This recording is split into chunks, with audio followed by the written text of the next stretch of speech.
சுற்றுச்சூழல்ன்றது நம்ம உயிருக்கு ரொம்ப நெருங்கி சம்பந்தப்பட்ட தன்மை தானே. மித்த மனிதர் இங்கே யார் இல்லைனாலும் வாழலாம் நாம். ஆனால் இந்த மரங்கள் இல்லைன்னு நாம் இருக்க முடியுமா? செடி இல்லைன்னு இருக்க முடியுமா? அவருடைய வெல்மூச்சு நம்ம உள்மூச்சு, நம்ம வெல்மூச்சு அவருடைய உள்மூச்சு.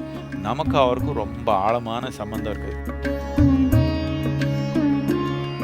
ஆனால் இப்போ நானும் எது நாம் எவ்வளோ ஆர்வமாக காப்பாற்றுக்கிறோமோ அது அதே தானே. அதில் ஒரு பாகம் எடுத்து தானே இது நானுன்னு ஒன்று பண்ணிருக்கிறோம்.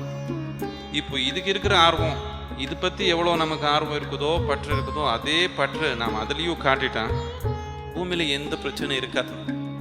இது மட்டும் அது நான் இல்லைன்னு நினச்சா முட்டாள்தனம் ஆகிடும். என் உடலுன்னு நமக்கு எவ்வளோ கவனம் இருக்குது, நோய் வந்தாலும் சரிப்படுத்திக்கணும்னு ஆர்வம் இருக்குது, அதே ஆர்வம் நம்ம பூமியிலையும் நமக்கு வந்துடுச்சுன்னா நமக்கு எந்த பிரச்சனையும் இருக்கிறதுக்கு வாய்ப்பு இல்லை.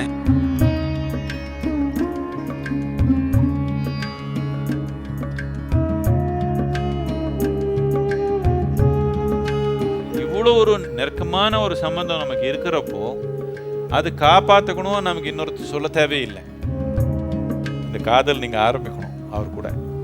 காதல் வந்துடுச்சுன்னா நான் உங்களுக்கு சொல்லணும் என்ன பண்ணணும், நீ என்னென்ன முடியுமோ எல்லாம் பண்ணிடுவீங்க இல்லையா? முதல் காதலிக்கணும்.